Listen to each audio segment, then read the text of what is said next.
Perfecto. Hola, buenos días a todos. Disculpad el retraso, pero es verdad que hoy parece que hemos tenido un problema con las cookies y algunos de vosotros no os podéis conectar, por eso os hemos dado un poquito más de margen. Nada, daros en primer lugar, deciros que esperamos que estéis todos bien, así como vuestras familias, y que este año nos depare cierta normalidad a todos. En nuestro caso, y aunque afortunadamente estamos todos bien de salud, hemos tenido que posponer la vuelta a nuestra habitual sala de prensa por las condiciones climatológicas, y en cualquier caso deciros que estamos encantados de estar un trimestre más con vosotros, aunque sea en remoto, y os damos la bienvenida a una nueva presentación de las previsiones macroeconómicas de BBVA Research para el siguiente trimestre. Para ello, como es habitual, tenemos a Jorge Sicilia, economista jefe del grupo BBVA, que será el encargado de contar la parte global en primer lugar. Buenos días, Jorge, ¿qué tal todo?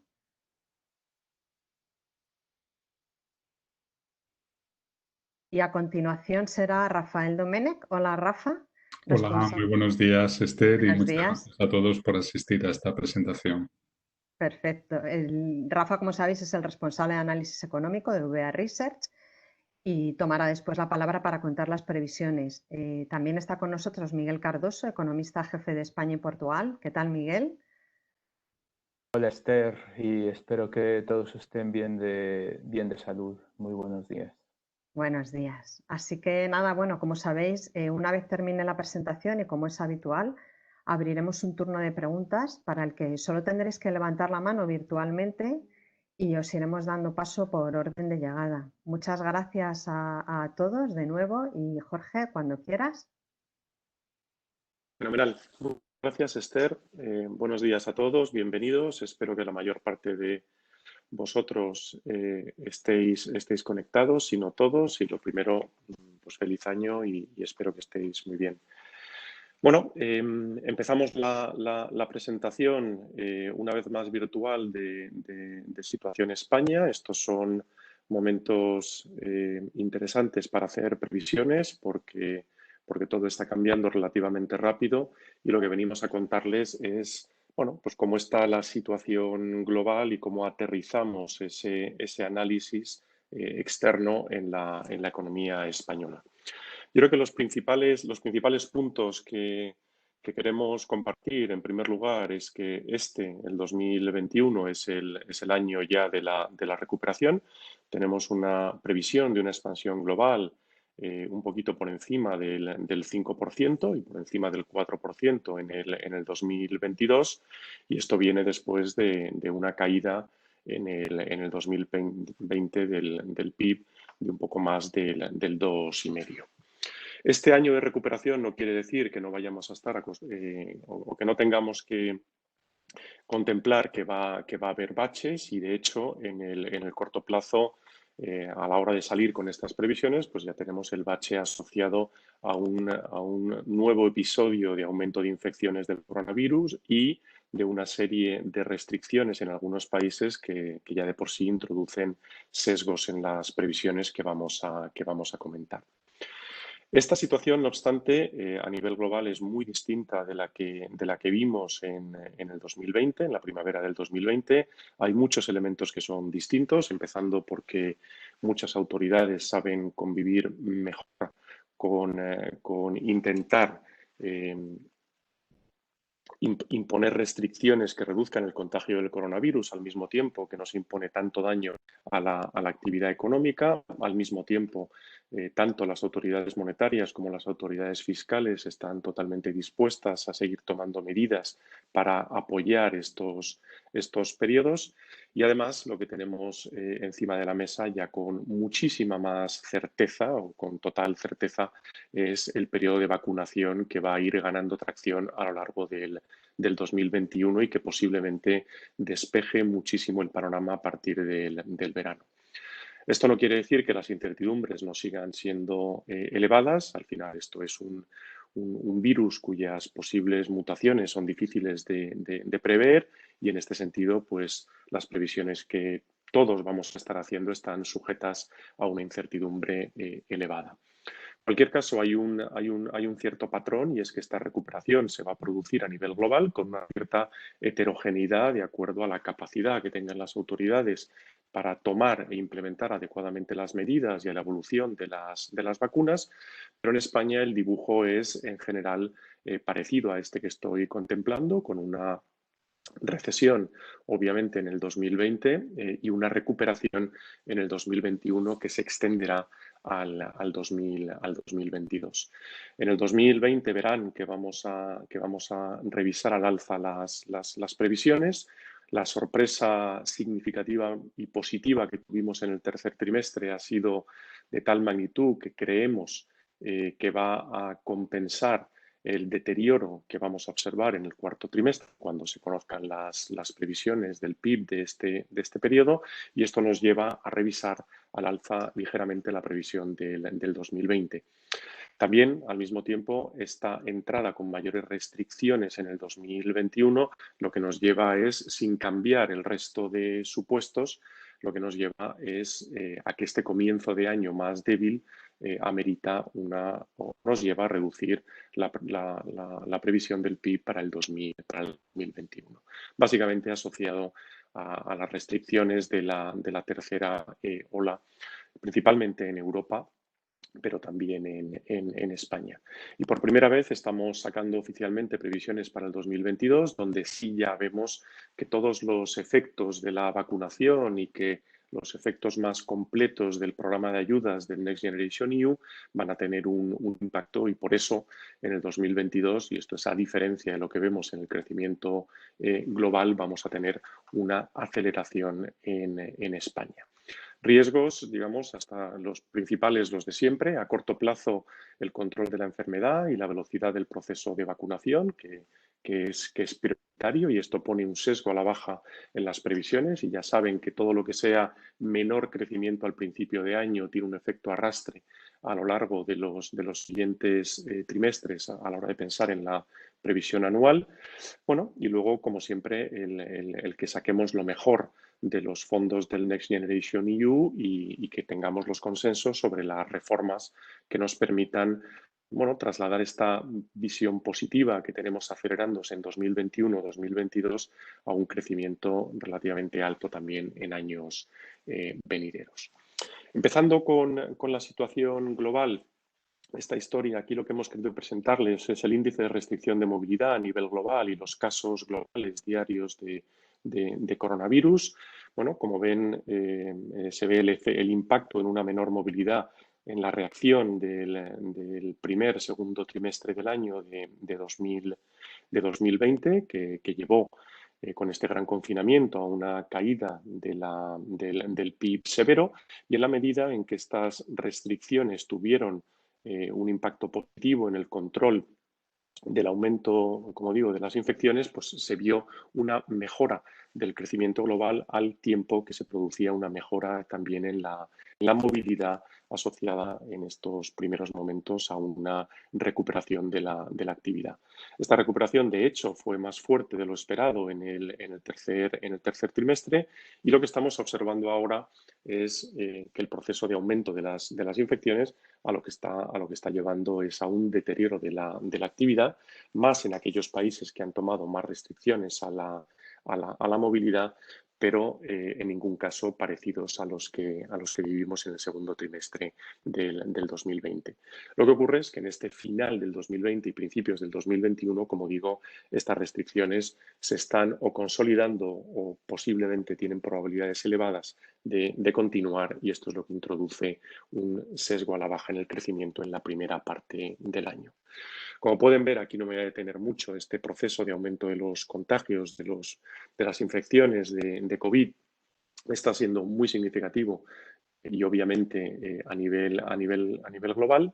Pero bueno, en aquellos países que van acelerados en ese contagio, sí estamos empezando a ver cómo las medidas que se están tomando están consiguiendo frenar ese aumento, y por tanto cabe esperar que este es el proceso que también se va a vivir en otros países. Lo más importante en el 2021 va a ser el proceso de vacunación. Un poco mirando los datos de las vacunas, de los contratos de vacunas que se han asegurado por parte de distintos países. Lo que vemos es un dibujo en el que en general los países desarrollados tienen el suministro necesario para cubrir o una proporción mayor de la población que tienen a lo largo del 2021. Obviamente no todas las tienen a su disposición en este momento, pero estarán disponibles a lo largo de los próximos meses, y en ese sentido yo creo que el dibujo de un levantamiento de este panorama sombrío de la pandemia está más cerca en la Unión Europea, en Estados Unidos. En otros lugares, la verdad es que, digamos, el proceso va a ser más lento. Tampoco la producción y el aseguramiento de esas vacunas permite garantizar que se vaya a producir al mismo ritmo, lamentablemente, pero hay un conjunto de países, no solo entre países desarrollados, sino en emergentes, que sí tienen aseguradas y tienen previstos un proceso de vacunación que al menos va a permitir empezar el proceso de normalización en los próximos trimestres. Empezando muy rápidamente con actividad, yo creo que el mensaje en los tres países, que voy a entrar después en detalle, en primer lugar, en China no está sorprendiendo y está cumpliendo las perspectivas de recuperación. En Europa ha habido una sorpresa muy positiva en el tercer trimestre, pero que desafortunadamente ha sido truncada en el cuarto trimestre, donde esperamos que vaya a haber un crecimiento negativo, trimestre contra trimestre, es el dato que tienen aquí.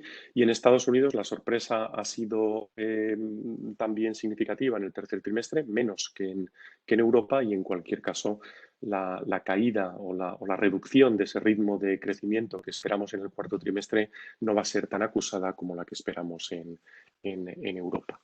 Y en este sentido, un elemento relevante es que, a pesar de que esta nueva ola está generando obviamente incertidumbre real, no se ha trasladado a la incertidumbre que cotizan los mercados financieros, pero esto básicamente está relacionado primero con el horizonte de las vacunas, obviamente, y en segundo lugar porque de alguna manera los agentes están conviviendo con la certeza de que los países van a hacer, sobre todo los desarrollados, todo lo que sea imprescindible para compensar estos impactos negativos y garantizar que el proceso de salida se haga habiendo mantenido lo más posible las empresas y los trabajos, ¿no?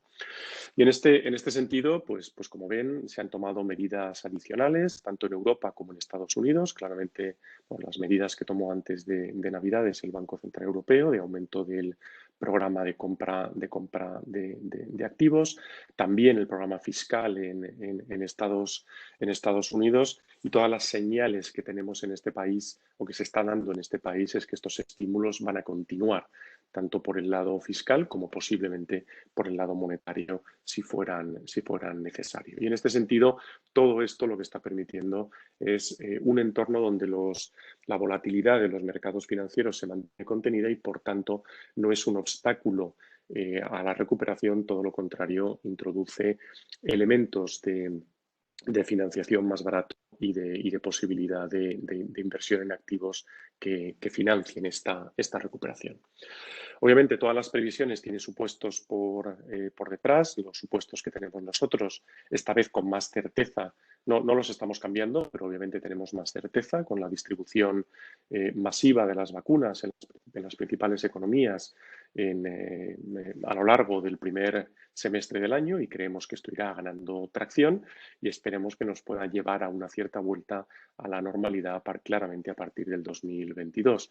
Los estímulos, como he dicho, se van a mantener o se van a ampliar, y los mercados financieros creemos que no van a dar guerra en este sentido y que la aversión al riesgo va a estar relativamente acotada. En términos de números, básicamente por este final del año, lo que estamos haciendo es revisar al alza el 2020. Como digo, la sorpresa positiva del tercer trimestre domina el impacto negativo que hemos visto en el cuarto en el 2020, pero estamos revisando a la baja, tanto en Estados Unidos como en Europa, el 2021 al calor de este comienzo del año un poquito más débil. Como ven, en China no estamos cambiando las previsiones, pero bueno, la novedad básicamente en China es que tenemos este crecimiento del 5,5 en el 2022 y como digo, esta es la primera vez que sacamos estas previsiones del 2022 en público. Brevemente en cada país, en Estados Unidos esta revisión a la baja, que es relativamente pequeña en el 2021, yo creo que nace con un sesgo al alza y este nacimiento viene porque aunque sí se está observando un pequeño parón asociado a la evolución de la pandemia y desde luego los datos de infecciones son preocupantes, digamos al mismo tiempo la actividad está aguantando más, con menos restricciones a la actividad en ese país, pero sobre todo el cambio en las elecciones para el Senado que le han dado mayoría a los demócratas abren la puerta a pensar en estímulos fiscales mucho más importantes a lo largo de los próximos meses y posiblemente muy pronto, con lo cual, en caso de producirse, posiblemente puedan introducir un sesgo al alza. En cualquier caso, la incertidumbre asociada al coronavirus pues, va a seguir presente. En China, como digo, no estamos cambiando las previsiones. De hecho, lo que estamos viendo en el funcionamiento de la economía es que estamos empezando a ver con cada vez más claridad cómo la demanda está empezando a acompañar a la oferta. El crecimiento del crédito se está moderando un poco, pero sobre todo en actividades de lo que se llama shadow banking, no tanto en el crédito más normal de las entidades financieras y, por tanto, el apoyo al crecimiento y la evolución que estamos viendo sigue apoyando una recuperación fuerte en el 2021 que se va a extender a un menor ritmo en el 2022. Los riesgos están menos asociados a la pandemia y más en elementos estructurales de la economía china que hemos hablado en otros momentos, como el endeudamiento de las empresas estatales, la excesiva regularización del precio de la vivienda. Y en Europa, donde hemos revisado al alza la previsión en el 2020 y a la baja en el 2021, la revisión, como ven, es mayor que en Estados Unidos, sobre todo en el 2021, asociado a que esas restricciones presentan un punto de entrada al crecimiento en el 2021 más débil. La caída a finales del 2020 va a ser superior en Europa que en Estados Unidos, pero en la medida en que se están anunciando ahora medidas de confinamiento o que se prolongan las medidas de confinamiento del cuarto trimestre, a corto plazo tenemos un sesgo a la baja en el crecimiento que no necesariamente se tiene que traducir para nada en un sesgo a la baja a partir del segundo trimestre, tercer trimestre. En esta ocasión la recuperación creemos que sí puede ser relativamente importante. Y afortunadamente uno de los riesgos que veíamos para la eurozona del entorno internacional que eran relevantes en nuestra región, pues han desaparecido. Tanto el cambio de guardia en Estados Unidos que se va a producir como la negociación del Brexit. Y para terminar, pues obviamente incertidumbres hay, las tienen en esta lámina que pueden ver. Hemos querido marcar en un tono azul aquellas que vemos que pueden ser más importantes y por tanto que pueden tener más peso en la evolución en el corto plazo y simplemente decirles aquí que posiblemente por esta evolución de la pandemia los riesgos a la actividad en el corto plazo son negativos, pero una vez pasemos este bache y como ya empezamos a anunciar a mediados finales del 2020, ya empezamos a ver que los riesgos no solo están en un lado de la distribución, sino también se nos pueden ocurrir riesgos alcistas en términos de un mayor impacto de la recuperación, un proceso de movilidad de personas mayor, de turismo, etcétera, ¿no? Con lo cual, a medio plazo, los riesgos, digamos, siendo todavía a la baja por el peso que puede tener lo que ocurra en los siguientes 6 semanas, están un poquito más acotados y como digo, se sitúan tanto al alza como a la baja. Y con esto, si les parece, damos paso a la presentación, de España. Rafa, te paso la palabra. Muchísimas gracias, Jorge. Bueno, pues en primer lugar quiero felicitaros el año, agradecer a todos presencia hoy aquí en esta presentación, como siempre. Y como ha dicho Jorge en la introducción, si tuviéramos que resumir muy brevemente el mensaje de la misma, es que 2021 y sobre todo 2022 son los años de la recuperación económica, ¿no? A partir de ahí podemos matizar, podemos añadir algún adjetivo o cualificar este mensaje, pero fundamentalmente nos queremos centrar en que en 2021 vamos a tener un crecimiento, de acuerdo con nuestras previsiones, del 5,5% y que la actividad económica se va a acelerar en 2022 hacia el 7%. Es cierto, como decía Jorge, que revisamos marginalmente a la baja la previsión anterior de crecimiento que teníamos hace 3 meses, en medio punto, como resultado de un final de 2020 y un principio de 2021 como consecuencia de los coletazos de la segunda ola y de esta tercera ola algo peor de lo previsto, pero en cualquier caso eso no desluce en absoluto el hecho de que claramente, y este sería el mensaje principal, vamos a un entorno de recuperación económica durante los próximos años, ¿no? Hemos revisado también marginalmente al alza la previsión de crecimiento de 2020. Esperamos una menor caída de la economía como resultado de que el tercer trimestre se comportó de una manera más favorable, la recuperación fue algo más intensa de lo que inicialmente preveíamos. En este gráfico se puede ver cuál es la contribución del error de previsión. En la barra azul de la izquierda, la previsión que nosotros teníamos, en el entorno del 14%. Finalmente la economía ha crecido prácticamente 2,5 puntos más. Todos los componentes han contribuido a ello. Lo ha hecho el consumo de los hogares, lo ha hecho el consumo público, la inversión, las exportaciones de bienes. También es cierto que como consecuencia de este tirón de la demanda interna, las importaciones también han aumentado y han restado, ¿no? Con lo cual finalmente el crecimiento del Producto Interior Bruto pues, ha sido algo menor de lo que se podría derivar de los componentes de la demanda agregada, ¿no? Uno de esos componentes que ha crecido por encima de lo esperado ha sido el consumo privado, que aumentó casi alrededor de un 20% en el tercer trimestre, 4 puntos más de lo que nosotros preveíamos.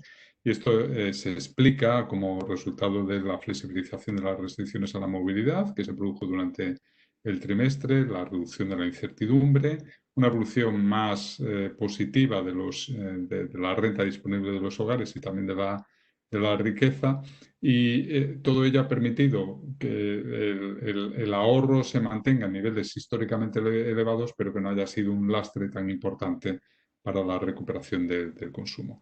La inversión también se ha comportado mejor de lo esperado y se ha comportado mejor de lo que cabría esperar dada la fuerte contracción de la actividad económica, del Producto Interior Bruto, que se produjo en el segundo trimestre del año pasado.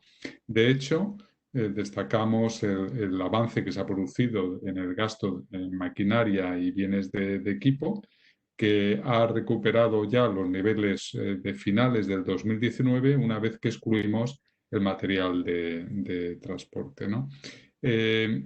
Entendemos que un elemento muy positivo que explica, ¿no?, este buen comportamiento relativo de la inversión en relación al Producto Interior Bruto tiene que ver con el flujo de crédito hacia las empresas, el incremento también del gasto público y particularmente el repunte de las exportaciones de bienes, ¿no? Las exportaciones, desde luego, han tenido una contribución muy favorable al crecimiento de la actividad. En el tercer trimestre ha habido un repunte de las exportaciones en buena parte de la eurozona, en el Reino Unido, ¿no? Prácticamente todos los destinos y todos los componentes han contribuido positivamente a esa recuperación de la actividad económica. Lo que ocurre es que la contribución de la demanda externa al crecimiento fue menor de la prevista, ha sido positiva, pero menor de lo prevista, porque junto con la recuperación de las exportaciones también han crecido bastante las importaciones, tanto de bienes como de servicios, ¿no? Como ya apuntaba Jorge, hemos visto un aumento progresivo de las restricciones de movilidad en los últimos meses como consecuencia de la segunda ola y ahora del inicio de esta tercera ola, pero para nada estamos viendo niveles de restricciones como los que observamos en primavera, ¿no?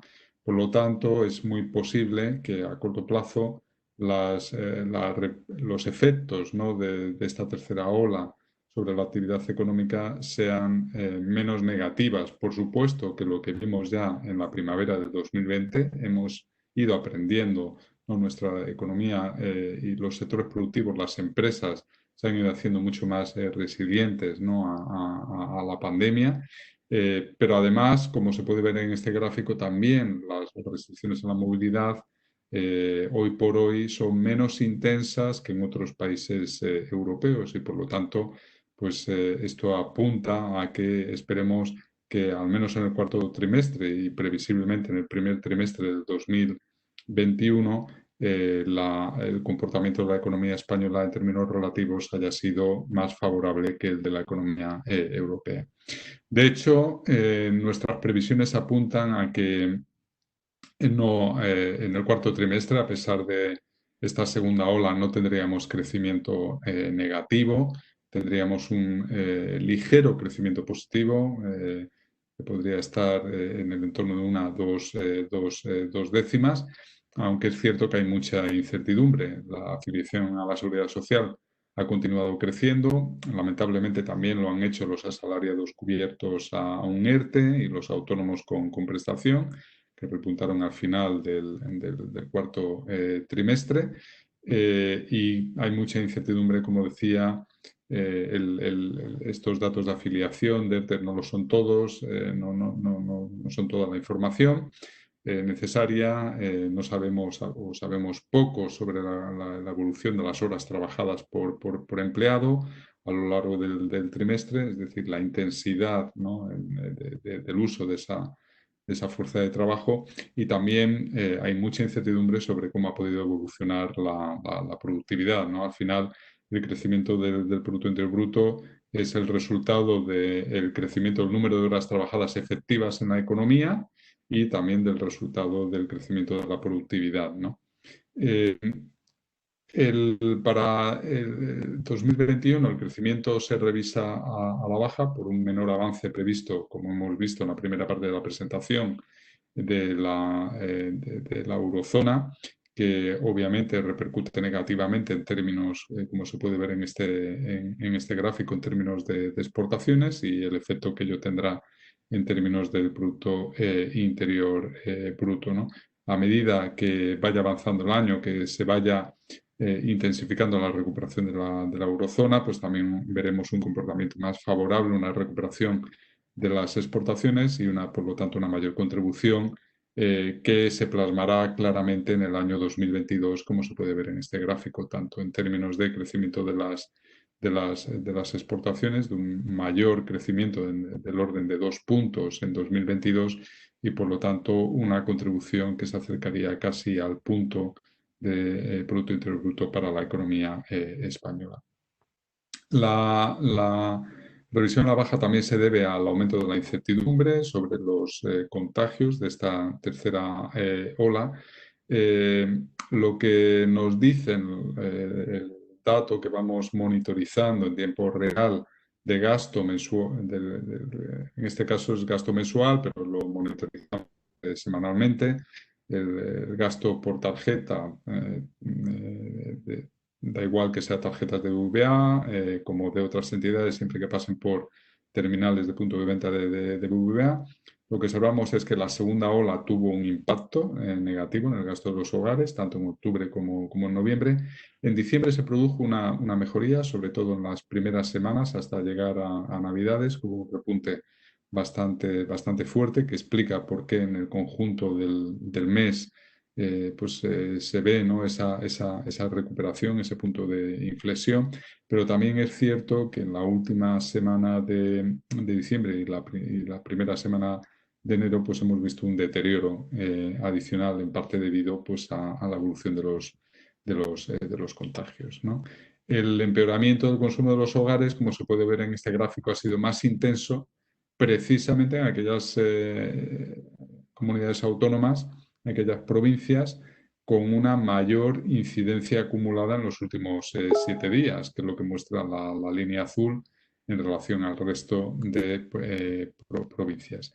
Y esa incidencia, pues también esa disminución del gasto en tarjetas, pues obviamente ha sido mayor en aquellos servicios como la hostelería, el turismo, el comercio minorista, que son claramente los más afectados por las restricciones que se están imponiendo, ¿no? Cuando Jorge en la primera parte de la presentación decía que vamos aprendiendo a convivir con el virus, también ese aprendizaje, esas lecciones que obtuvimos del primer periodo de confinamiento, es que en lugar de tener un confinamiento homogéneo y similar para todos los sectores, ahora lo que se va es seleccionando aquellos en los que la probabilidad de contagio es mayor que otra, tratando de aislar, de proteger en la medida de lo posible otros sectores de la actividad económica donde esto no es así, ¿no? Otra de las razones de la revisión a la baja, aunque esto no es una sorpresa, ya vimos algún avance en la presentación anterior, es que el flujo de crédito, que creció mucho, sobre todo en el ámbito de las empresas, como consecuencia de las políticas que se adoptaron en aquel momento, pues ha pasado de crecer cerca de un 83% a caer un 23%, ¿no? Esto en parte tiene que ver con el hecho de que las empresas tienen ya unos niveles de liquidez muy elevados, que continúan abiertas líneas de crédito. Algunas de ellas no las están utilizando a pesar de que las empresas disponen de garantías públicas, ¿no? Y también estamos viendo pues, cómo se resiente la financiación al consumo de los hogares. Se ha recuperado algo, la caída no es tan intensa como la que observamos en el segundo trimestre del 2020, pero todavía seguimos en terreno negativo, sobre todo pues, muy afectada por la demanda de algunos bienes duraderos como automóviles, que adicionalmente pues, se enfrentan a incertidumbres de tipo económico, tecnológico o regulaciones, ¿no? En cualquier caso, y vuelvo al mensaje principal, ¿no?, de que 2021-2022 pues son años de recuperación económica, sobre todo, ¿no?, esa aceleración que prevemos para 2022 como resultado de los avances en la vacunación, que tarde o temprano pues, irán llegando a medida que vaya aumentando esa velocidad de crucero. Nosotros creemos que en estos momentos la política más efectiva, la que tendría una mayor rentabilidad en términos económicos y, por supuesto, la que proporcionaría una mayor seguridad en términos sanitarios, sería acelerar al máximo esta campaña de vacunación, hacerla masiva, alcanzar cuanto antes la inmunidad de grupo, ¿no? Creemos que a corto plazo, desde luego, hay que utilizar todos los recursos disponibles para acelerar esta campaña de vacunación y también, en la medida de lo posible, pues aprender de las lecciones que nos puedan ofrecer algunos países, que, como se puede ver en este gráfico, el caso de Israel, pues ya prácticamente han vacunado a una cuarta parte de la población, ¿no? Desde el punto de vista económico, avanzar claramente en ese porcentaje de población vacunada pues mejoraría las perspectivas económicas en general de los agentes, estimularía el gasto y desde luego pues permitiría una recuperación más rápida de la actividad económica. También va a verse una recuperación, como decía antes, de las exportaciones. a nivel europeo, primero por la campaña de vacunación, que también avanzará en estos países, por lo tanto se irán eliminando restricciones a la actividad económica, pero también por los efectos desbordamiento, por así decirlo, que los propios fondos europeos del programa Next Generation EU pues tendrá en los distintos países europeos. España obviamente no va a ser el único país que se beneficie de estos fondos. En la medida que otros países también lo hagan, pues esto también tirará de las exportaciones españolas, ¿no? Y lo que pensamos que empezará a recuperarse lentamente todavía en 2021, con mucha mayor intensidad en 2022, pues lógicamente así es el turismo extranjero, ¿no? Esperamos un crecimiento notable para 2022, todavía desde niveles reducidos, y bueno, pues esto permitirá también que la contribución del turismo al crecimiento de las exportaciones de bienes y servicios pues vaya en aumento y podamos alcanzar tasas de crecimiento cercanas al 14% en 2022, ¿no? Adicionalmente, los presupuestos generales del Estado que acaban de aprobarse pues suponen claramente una apuesta por una política fiscal muy expansiva en 2021. Es cierto que los presupuestos dan certidumbre a las distintas administraciones públicas. En relación a nuestras previsiones económicas, pues las expectativas de crecimiento son más optimistas, sobre todo en la recuperación de los ingresos públicos, que ya para 2021 se prevé que estén por encima del 2019. Nosotros, con nuestras previsiones económicas, pensamos que esto es más de difícil cumplimiento. Donde creemos que hay menos incertidumbre es en el crecimiento precisamente del gasto, ¿no? Por lo tanto, incluso pensamos que los presupuestos generales del Estado van a ser más expansivos de lo que tal y como se han aprobado durante los próximos meses, ¿no? Además, estos presupuestos generales del Estado crean ese puente necesario a la espera de que recibamos fondos ya o reembolsos de los proyectos financiados por Next Generation EU, ¿no? Algunas de esos proyectos se pondrán ya en marcha en las próximas semanas sin necesidad de contar con la aprobación o con los desembolsos de esas ayudas europeas. Y adicionalmente a los propios proyectos financiados tenemos la condicionalidad, ¿no? Nuestra lectura de la condicionalidad es muy favorable en el sentido de que son reformas que ya están diagnosticadas desde hace mucho tiempo, que permitirían aumentar el crecimiento potencial, y en la medida que España pues, apruebe esas medidas para recibir esos fondos europeos, pues tendremos una contribución adicional al crecimiento económico. Desde nuestro punto de vista, como ya apuntamos hace 3 meses, Next Generation EU tendrá un efecto creciente en el tiempo, menor en 2021, mucho mayor en 2022, debido a la capacidad de absorción, a la propia complejidad de poner en marcha los proyectos, este tipo de proyectos europeos, a pesar de que estén aprobados ya en los presupuestos generales del Estado. Con todo, nuestras estimaciones apuntan a un crecimiento significativo durante los próximos 3 años, del orden de una contribución adicional de 1,5 puntos de PIB por año, ¿no?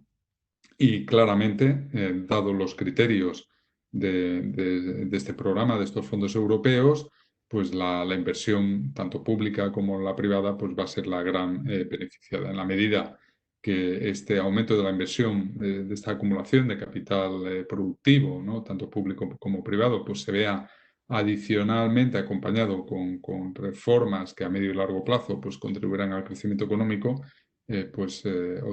veríamos todavía un impulso adicional, ¿no? Entre las razones que también permiten prever una aceleración del Producto Interior Bruto en la segunda mitad del 2021 y sobre todo también el impacto de las nuevas condiciones de las TLTROs, de este tercer programa de TLTROs en el crecimiento anual. Nuestras estimaciones pues apuntan a que en 2021 pues podría suponer entre 1 y 2 décimas de crecimiento adicional. En 2022, como pueden ver en el gráfico, entre 4 y 5 décimas de ese crecimiento, por lo tanto una aceleración adicional. En el capítulo de riesgos y, por lo tanto, en esas matizaciones que podemos hacer a 2021-2022 como años de recuperación económica, pues el primero, el más obvio, desde luego a corto plazo, es el control de la enfermedad.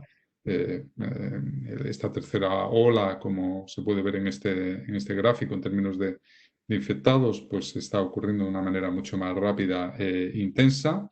Y por lo tanto lo que nos encontramos aquí, por lo menos en este primer trimestre, segundo trimestre, es una carrera entre contagios como resultado de esta tercera ola y el programa de vacunación. Por eso ponemos mucho énfasis en avanzar cuanto antes en ese proceso de inmunización de la población. Y desde luego lo tenemos que hacer, nos interesa para que nuestras regiones no se queden descolgadas de otras regiones europeas que puedan ir más rápido, ¿no? Otro riesgo tiene que ver con el hecho de que la presión fiscal ha aumentado respecto a otras recesiones. Los ingresos tributarios han caído, pero han caído menos, por ejemplo, bastante menos, del orden de 5 o 6 puntos menos de la caída que se observó en el año 2008-2009, a pesar de que la contracción del PIB nominal ha sido claramente muy superior, ¿no? Y aquí nosotros pues siempre ponemos énfasis en el mensaje que damos habitualmente. En primer lugar, ¿no? Que en la medida que parte del déficit público se explica por programas de gasto que desde luego han sido y siguen siendo necesarios, ¿no? para proteger el tejido productivo, pero en la medida que este es un gasto temporal, cuando esas medidas ya no sean necesarias, pues desde luego ese gasto no tiene que consolidar, tienen que retirarse esas medidas tan pronto como sea posible, tan pronto como la recuperación sea un hecho y las empresas o los trabajadores o los hogares ya no necesitan esas medidas temporales. Y sobre todo, más que apostar por un aumento de la presión fiscal, por un aumento de los tipos impositivos, sobre todo lo que hay que hacer es apostar por el crecimiento, por una mejora del empleo, por una mejora de la productividad, en definitiva por un crecimiento de las bases imponibles como resultado de un mayor crecimiento potencial. Otro de los riesgos que ya apuntamos hace 3 meses, que nos preocupa para por lo menos esta primera parte del 2021, tiene que ver con los problemas de solvencia que puedan presentar algunas empresas. Estamos en plena fase de contención para evitar que esto vaya más, con moratorias, con extensiones de periodos de carencia, con refinanciaciones, con suspensión de concursos de acreedores. Tenemos que trabajar en la fase de transición, de cómo mejoramos la eficiencia en la reestructuración de estos procesos de suspensión, concursos de acreedores, etcétera. En definitiva, cómo mejoramos la reestructuración de la deuda de las empresas y luego finalmente en la última fase cómo estabilizamos y cómo permitimos ya a más medio y largo plazo cómo ir reduciendo el endeudamiento excesivo que se haya podido acumular como resultado de esta crisis sanitaria, ¿no? Y por último, pues el otro riesgo es no abordar las medidas necesarias, ¿no? Entendemos que, como ya hemos dicho en muchas ocasiones, ¿no? Esa condicionalidad que nos exigen las ayudas europeas no es casual, es por nuestro propio bien, está en línea con lo que durante más de una década nosotros hemos venido reclamando desde el servicio de estudios, por lo tanto, liberarían buena parte del crecimiento potencial que tiene la economía española y además nos jugamos mucho, ¿no? Porque en la medida que supone una condicionalidad, pues recibiremos más fondos en la medida que nuestra agenda de reforma sea más ambiciosa. Pero cuanto más ambiciosa sea esa agenda de reforma, por cada euro invertido de estos fondos europeos, mayor será el impacto económico a medio y a largo plazo. Adicionalmente, pues tenemos que evitar poner la credibilidad del país en juego, ¿no? Pues hasta ahora el Banco Central Europeo, claramente, y en 2021 lo va a seguir haciendo, ha evitado una fragmentación de los mercados de deuda soberana y se podría ver discutida, ¿no?, esa fragmentación, ese trabajo que ha hecho el Banco Central Europeo, si empezamos a ver, pues eso, salidas a distintas velocidades que con toda seguridad se van a producir, porque los impactos de la crisis, como hemos visto en 2020, han sido asimétricos, pero también si algunos de los integrantes de la Unión Monetaria no cumplen los compromisos adquiridos, ¿no? Por lo tanto, por todas estas razones está en nuestro propio beneficio, ¿no?, a abordar esas medidas con los consensos necesarios. Yo dejo aquí la la presentación, Esther, y si os parece, pues pasamos al turno de preguntas. Muchísimas gracias por vuestra atención. Perfecto, gracias Rafa, gracias Jorge por la presentación. Ahora abrimos el turno de preguntas que, como sabéis y hemos hecho en otras ocasiones, iremos dando paso a medida que nos vayan llegando, por el orden en que vais levantando las manos. Voy a recordaros cómo es el proceso para que nosotros veamos qué queréis preguntar. Abajo a la derecha de vuestros monitores hay una manita. Si la clicáis, a nosotros nos aparece que habéis pedido preguntar y os iremos dando paso por orden de llegada. Como siempre, os pedimos que os identifiquéis con nombre y medio y, como ya tenemos algunas preguntas, pues os vamos dando paso. El primero, buenos días, Javier. Javier Teri, por favor, cuando quieras. Hola, buenos días. ¿Me escucháis? Sí, perfectamente. De acuerdo, pues bueno, pues muchas gracias por la rueda de prensa y bueno, feliz año. Y a ver, en primer lugar, os quería preguntar si habéis estimado el impacto sobre el PIB, sobre la actividad de las subidas de impuestos que incluyen los presupuestos generales de 2021. Y luego también os quería preguntar una valoración sobre la posibilidad de que se suba el salario mínimo interprofesional este año. ¿Cómo puede afectar a la economía? Gracias.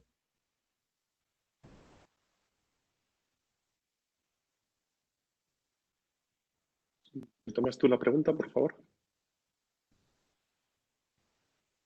Buenos días.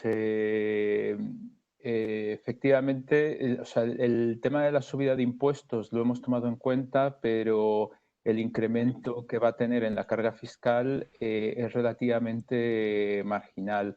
Nos parece más importante el impacto que ha tenido en términos de generar incertidumbre dentro de la economía respecto a la carga fiscal, pero en general nuestra percepción es que el incremento pues, va a tener un impacto relativamente bajo sobre la actividad pública, sobre las finanzas públicas, sobre la actividad en general, y que va a ser mucho más importante el crecimiento del gasto, que muy probablemente va a hacer que el efecto de la política fiscal sea expansiva durante todo este año.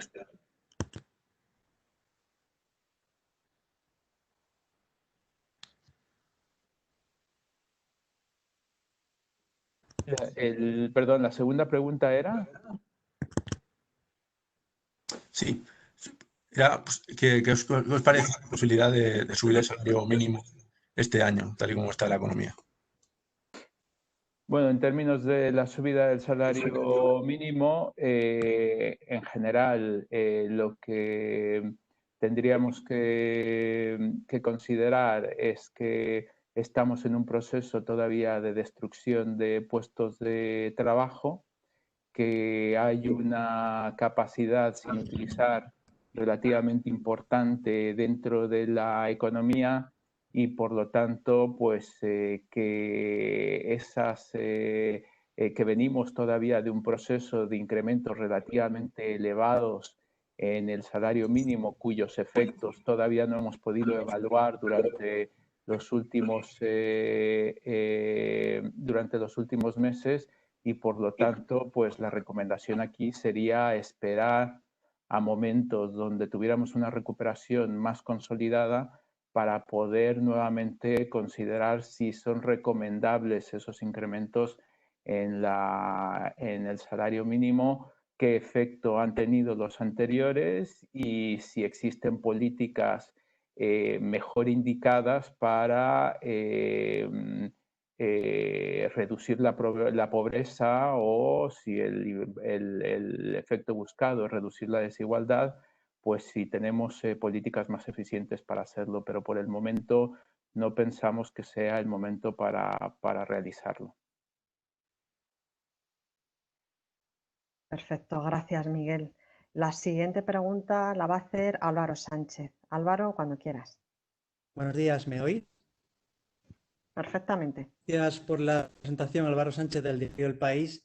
Yo quería saber si creen que el temporal Filomena tendrá algún impacto visible en el primer trimestre y, en ese caso, ¿en cuánto creen que podría cifrarse?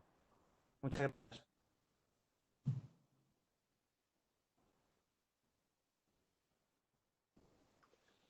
Álvaro, el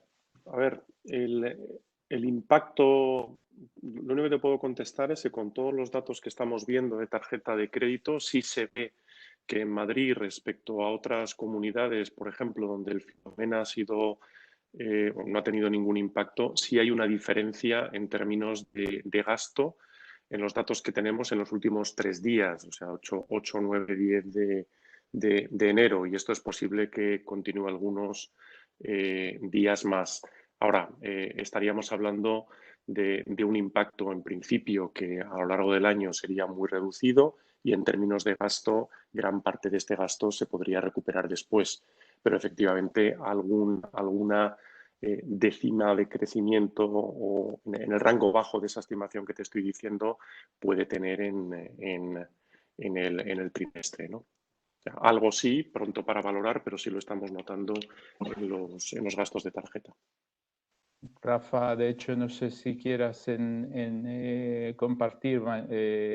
El día de mañana vamos a hacer público esos datos que comenta Jorge, y ahí vamos a destacar, pues, efectivamente, la caída la caída que se está observando en el gasto en tarjeta. Esto, lo que tienen ustedes aquí, es el gasto presencial con tarjeta en la Comunidad de Madrid y en el resto de España, y como pueden ver, pues en los datos que tenemos hasta el 10 de enero se produce un desacople importante del gasto entre Madrid y el resto de España, que no se veía durante los meses de noviembre y diciembre, que es, como decía Jorge, todavía bastante temprano para decir cuál va a ser el impacto final, porque mucho de esto, pues muy probablemente será gasto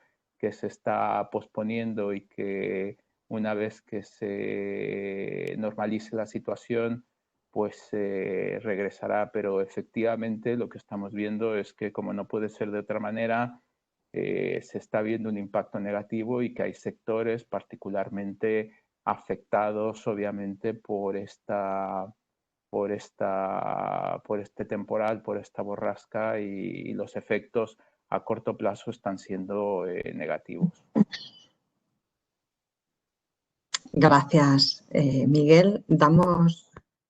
Gracias, Miguel. Damos la siguiente pregunta. En esta ocasión la vamos a leer porque Bruno Pérez, de La Información, tiene dificultades con el micro, así que os la leo. Nos la ha hecho llegar y dice: ¿se ha tenido en cuenta en estas previsiones la ampliación del llamado escudo social, ERTE, cese de actividad, autónomos, etcétera?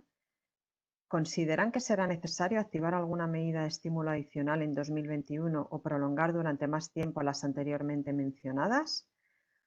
El Gobierno ha construido sus presupuestos sobre la base de un crecimiento del 9,8% del PIB. ¿De qué forma puede afectar a la ejecución efectiva de los presupuestos y, por supuesto, a la evolución esperada del déficit y la deuda la posibilidad de que la economía acabe creciendo significativamente menos de lo previsto por el Ejecutivo? Y, por último, ¿han detectado un patrón significativo de relación directa entre restricciones impuestas por las comunidades autónomas a la actividad y a la movilidad y afectación a la actividad económica durante la segunda ola? Caray, casi prefiero que las hagan directamente porque son más cortas. La verdad que sí. las partimos, si te parece, un poco sobre el tema del escudo social y las medidas de estímulo adicional. Yo creo que esa es la primera sección antes de entrar en presupuestos, ¿cierto? Exacto. Eso es. Rafa, Si ¿quieres necesitáis que tomarla? os las vuelva a repetir, ningún problema. No, Rafa, ¿quieres tomar tú estas, por favor? Sí. ¿Me escucháis? Vale, perfecto. Estaba comprobando si tenía el mute o no. A ver, todas las medidas que están aprobadas en los presupuestos sí que las hemos tenido obviamente en cuenta y como ya hemos dicho en la presentación, obviamente en la primera parte del año, en la medida que la situación de los contagios lo amerite y las restricciones a la actividad económica pues tengan efectos sobre la evolución del empleo, sobre la evolución de la actividad de las empresas, etcétera, pues será necesario extender los ERTES, extender las medidas de protección del tejido productivo, de rentas de los hogares, etcétera. No nos preocupa mucho el impacto que estas medidas obviamente puedan tener. Serán lo que consideramos un one-off, serán medidas estrictamente temporales y como ya ha ocurrido en el año 2020, aquí lo importante es proteger todo el tejido productivo que sea necesario para que las empresas pues, puedan retomar la normalidad en cuanto la campaña de vacunación avance y el número de contagios se reduzca, ¿no? En cuanto a las previsiones, ¿cómo puede afectar, ¿no? En los presupuestos las previsiones de crecimiento del 9,8%? Ya he dicho que nuestras previsiones obviamente son de un crecimiento menor de la actividad económica, el 5,5% frente a ese 9,8% del gobierno. Obviamente nosotros no hacemos valoración de las previsiones de otros organismos. Nosotros tratamos de utilizar la información disponible con el máximo rigor, con el máximo conocimiento y hacemos también una serie de hipótesis sobre la evolución de la economía internacional, en este caso también sobre la evolución de la pandemia y como resultado de todo ello pues tenemos unas previsiones de crecimiento que son ligeramente inferiores. Eso obviamente condiciona tanto el lado de ingresos, esperamos un menor crecimiento de los ingresos que el presupuestado, como posiblemente también el lado del gasto, en la medida que la extensión de algunas de esas medidas de protección social pues llevan acarreado también un aumento significativo del gasto. Por lo tanto, la previsión que tenemos es de un déficit mayor, ¿no? Y en cuanto a ese patrón, ¿no? de restricciones y actividad económica por comunidades autónomas, es lo que hemos mostrado ya en la presentación, en uno de los gráficos, utilizando los datos de gasto en tarjeta por provincias, pues se podía ver que aquellas donde la incidencia acumulada era mayor, por lo tanto, habían tenido que llevar medidas de restricción a la actividad económica también más intensas. Habíamos visto pues, un deterioro, una desaceleración más importante del gasto en tarjetas, ¿no? Por lo tanto, sí que hay una relación directa entre esas restricciones a la actividad y los efectos sobre la actividad y el empleo, ¿no? Por regiones, también por provincias, pero en cualquier caso, y también insistimos en ello, la economía, las empresas, el sector público, también el sector privado, los hogares, estamos aprendiendo a convivir, ¿no? con el virus y por lo tanto ahora mismo pues los efectos de una segunda ola que en términos de contagios y lamentablemente fallecidos pues ha sido mayor que la primera ola, ¿no?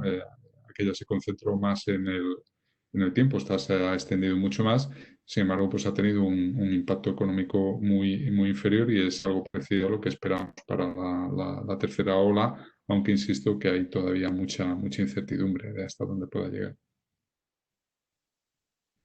Aprovecho, Esther, si me dejas para hacer un comentario sobre esta última pregunta, aparte de recalcar que mañana van a tener un informe que no vamos a publicar el mismo día que la situación, pero sobre la evolución de la pandemia, donde tienen toda la evolución de los datos de tarjeta de crédito a lo largo de las últimas semanas, donde van a tener las diferencias por sectores y por regiones.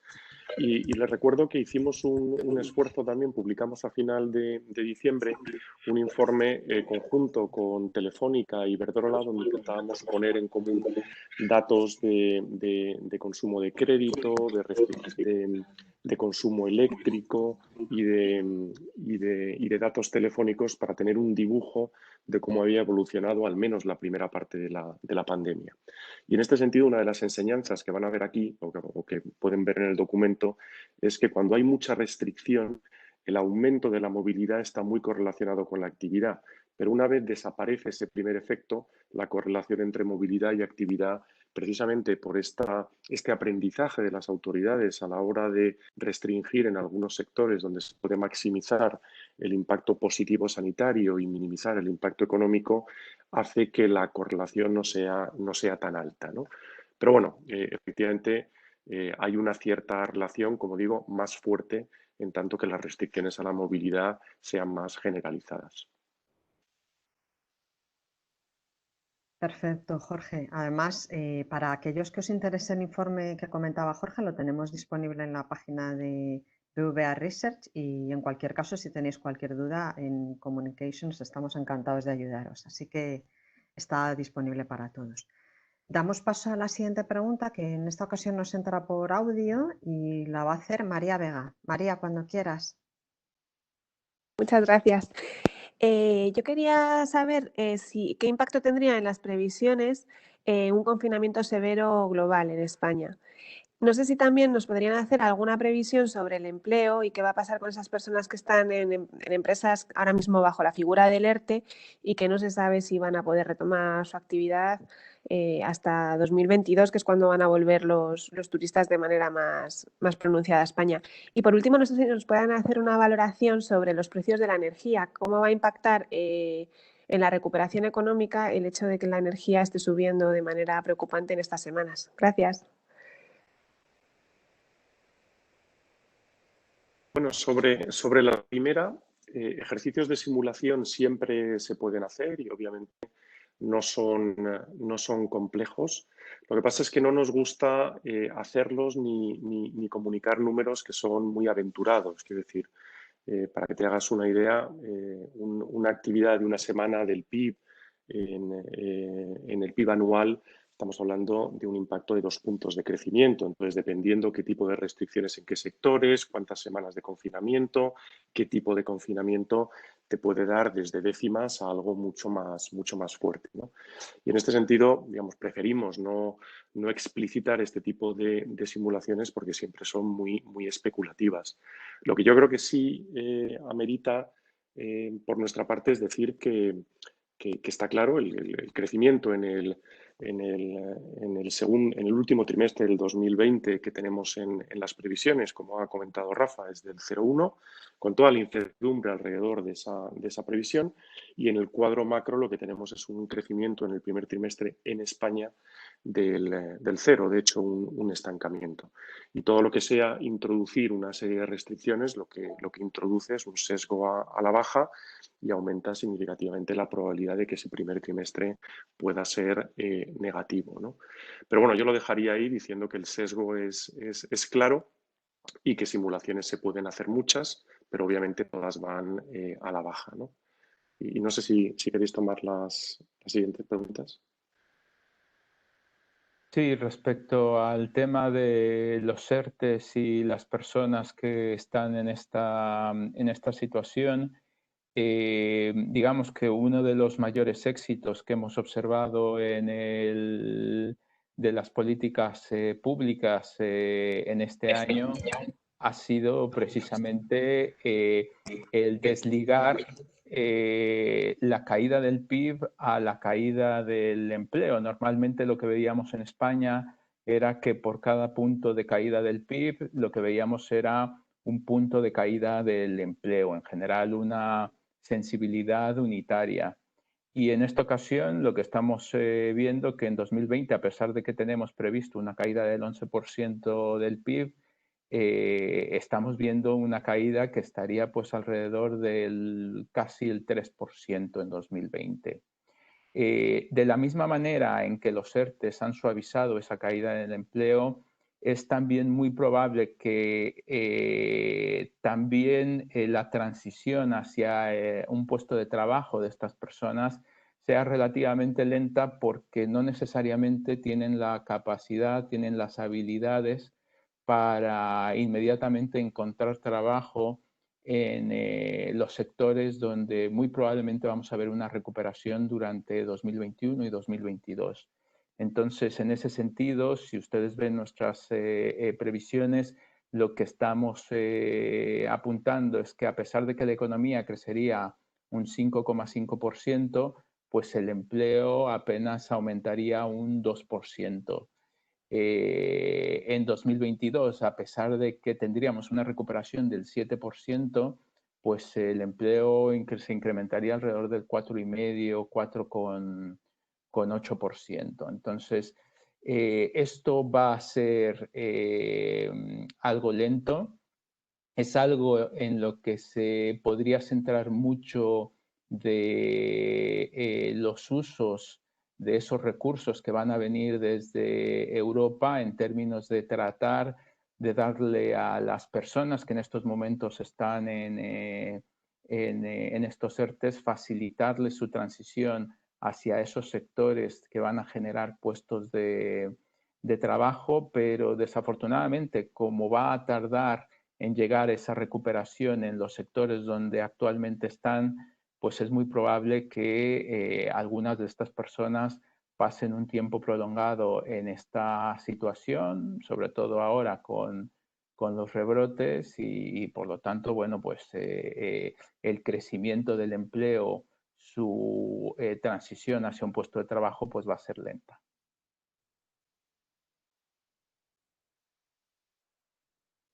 Gracias, Miguel. Damos paso a la siguiente pregunta, que en esta ocasión la va a hacer Alicia. Alicia de La Vanguardia, cuando quieras. Perdona, es verdad que faltaba una pregunta por responder. Disculpadme. Buenos días, María. Con respecto a la pregunta que hacía sobre energía, a ver, entendemos que lo que estamos observando en estos momentos es un aumento puntual del precio como resultado de las oscilaciones que se producen con toda normalidad debidas al cruce de oferta de producción y de demanda. Los aumentos de la demanda de energía o de consumo de electricidad por razones que tienen que ver con condiciones climatológicas particularmente adversas, como las que estamos viendo, por ejemplo, en España, o que se han producido también en Asia y que han desviado buena parte de la producción a esos países, o cambios en la composición de oferta que pueden reducir de la disponibilidad de fuentes de generación más baratas, pues obviamente son las que explican ese aumento del precio de las energías o del precio de la electricidad. Lo normal es que, obviamente, a la medida que estas condiciones adversas vayan desapareciendo, pues volvamos a una situación más normal, ¿no? Eso es lo que esperamos a corto plazo, por lo tanto, el efecto sobre nuestras previsiones económicas tiene que ser bastante anecdótico, marginal. Otra cuestión más de fondo, de más calado, es que en parte también está ligado con el uso de los fondos europeos y el objetivo de facilitar la transición energética de manera que podamos prevenir, ¿no? o evitar situaciones de cambio climático, tienen que ver con el hecho de que a medio y largo plazo lo que sabemos es que el aumento de la fiscalidad medioambiental para que refleje el coste social del carbono es una de las políticas más potentes para reducir la emisión de gases de efecto invernadero, ¿no? Y para realizar la transición energética. Por lo tanto, esto es algo que sí o sí va a tener que ocurrir. ¿Impactará esto en ese aumento de la fiscalidad? ¿Impactará negativamente sobre la actividad económica? no en la medida que seamos capaces al mismo tiempo, con la suficiente innovación tecnológica, de ir a un mix, ir cambiando el mix de producción de energía a medio y largo plazo hacia energías renovables que no tengan precisamente ese impacto en la emisión de gases de efecto invernadero y que nos permita avanzar hacia una economía neutral en carbono. Lo ideal, lo que siempre decimos es que lo ideal sería tener una fiscalidad, llegar a tener una fiscalidad medioambiental que va a tener que aumentar bastante inicialmente y luego crecer conforme lo haga el PIB nominal, pero lo ideal será dentro de unas décadas tener una fiscalidad medioambiental, ¿no?, sobre estas emisiones de CO2 o de gases de efecto invernadero, de aquellas energías contaminantes, que sea muy elevada, pero que afortunadamente no recaudemos nada con ellas porque estemos produciendo energía completamente limpia, ¿no? Ese sería el ideal. Y por lo tanto no tendrían a largo plazo tampoco efectos sobre la actividad económica. Es más, nos permitirían evitar escenarios de riesgo de cambio climático que sí que tendrían efectos sobre la actividad económica muy, muy preocupantes para el conjunto de la economía mundial. Gracias, Rafa. Ahora sí, Alicia, le damos paso cuando quieras. Gracias por el encuentro y muy buenos días. Quería haceros un par de preguntas. Primero, con la actualización de las previsiones, ¿en qué momento consideráis que se va a recuperar los niveles precrisis en cuanto a la actividad? Y una segunda cuestión, la valoración que si podéis hacer sobre la propuesta de alargar el periodo de cotización a 35 años en el caso de del cálculo de las nuevas pensiones. ¿Consideráis que es imprescindible ofrecer esta medida o incluirla en la reforma de las pensiones? Gracias. Gracias, Alicia. La respuesta es en el segundo semestre de 2022 es cuando pensamos que se podría recuperar el nivel de actividad que teníamos en diciembre de 2019, siempre tomando en cuenta que esto será bastante heterogéneo porque habrá sectores como el de la hostelería o el turismo que muy probablemente tardarán un poco más en recuperarse y habrá otros en la industria expuestos a las exportaciones, el sector agroalimentario, que recuperarán esos niveles relativamente pronto.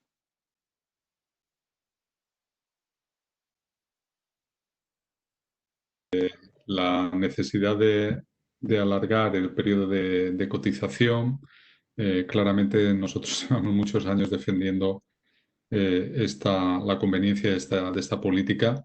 De hecho, consideramos que lo ideal sería utilizar toda la carrera laboral para el cálculo de la pensión inicial, como ya hacen algunos países, ¿no?, que nos deben servir como ejemplos de mejores prácticas en las reformas de pensiones a nivel europeo.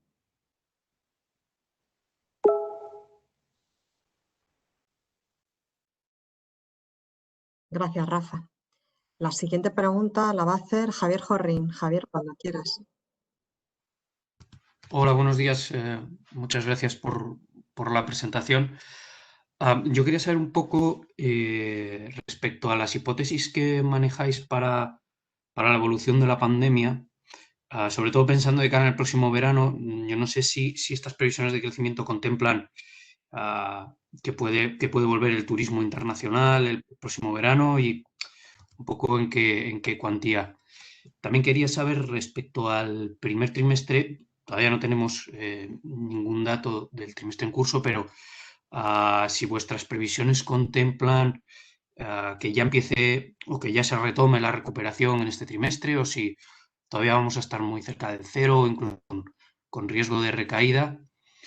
También quería saber si en estas previsiones habéis cambiado el impacto de la absorción de los fondos europeos sobre el PIB respecto a las anteriores, o si más o menos se mantiene.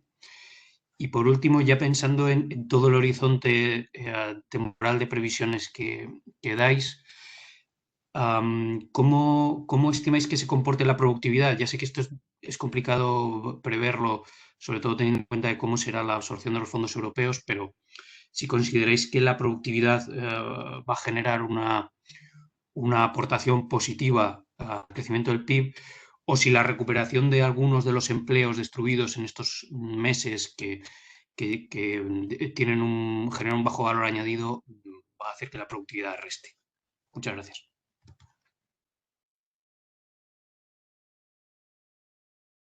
Gracias, Javier. Si os parece, tomo yo esta. A ver, son muchas también, espero haberlas tomado todas. Sobre el efecto de la pandemia, empezando por la actividad del cuarto trimestre, que lo comentábamos antes. Hay una cierta incertidumbre acerca de cuál va a ser el valor final y los indicadores adelantados, dependiendo de los supuestos que se hagan relacionado con la creación, destrucción de empleo, ERTE, etcétera. La verdad es que te dan un margen relativamente amplio. En cualquier caso, nuestra mejor estimación es un 0,1 en el cuarto trimestre. Estamos prolongando esa debilidad en parte asociada a las restricciones por la evolución de la pandemia, y tenemos un crecimiento nulo para España en el primer trimestre del 2021, y a partir de ahí crecimientos positivos acercándose a lo largo del año para que en conjunto nos da un 5,5.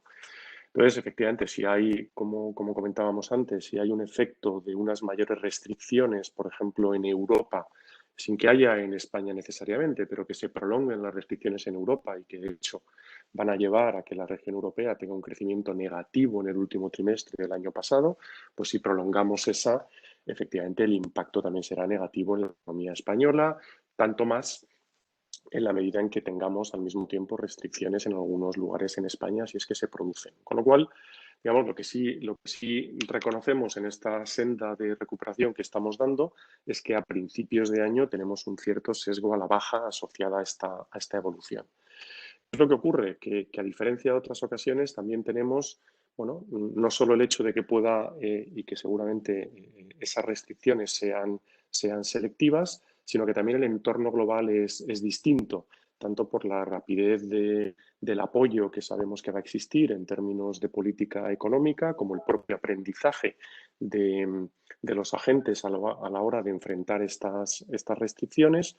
También el entorno internacional está creciendo y las exportaciones tienen un ritmo significativo, y no va a haber un parón de las cadenas de valor como hubo en aquel momento. El resto del mundo en general está en un proceso de recuperación, pensando en China, Estados Unidos, etcétera.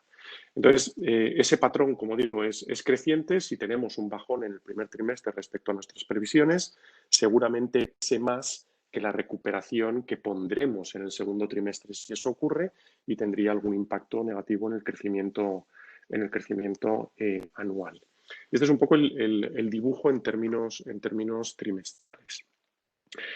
No estamos cambiando los supuestos de impacto del Next Generation EU, tampoco, sabemos, obviamente, como todos, que existen borradores que se están discutiendo con la Comisión y que en algún punto en los próximos meses se tienen que presentar, como tarde en mayo.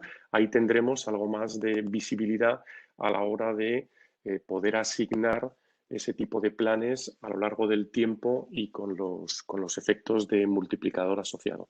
Pero por ahora no hemos cambiado nada de ese supuesto, porque no tenemos ninguna información oficial adicional. Ni tampoco tenemos de reformas, que esto entronca con una visión no solo en las previsiones, sino también en qué puede pasar con la productividad, con el crecimiento potencial, con otro conjunto de variables muy relevantes a la hora de determinar el punto de anclaje al cual va a tender el crecimiento de la economía española. Y por tanto, en cuanto conozcamos esas reformas que esperamos que sean ambiciosas y que tengan un nivel de consenso alto, y cuando conozcamos detalles del plan, afinaremos esas previsiones de multiplicador y de distribución de esa actividad a lo largo del tiempo. Las reformas son muy importantes para contestar a la evolución que estamos pensando de la productividad, más allá de este efecto composición que efectivamente se tiende a producir en las recuperaciones, como dices, ¿no?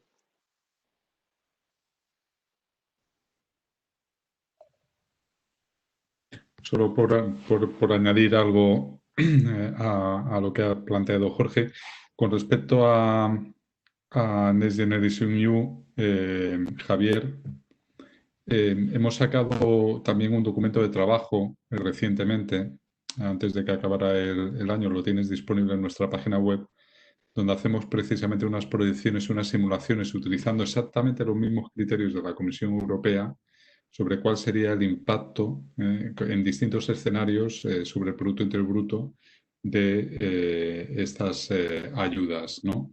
Estrictamente las ayudas, sin tener en cuenta los efectos que podrían tener las reformas que acompañen a esos fondos, ¿no?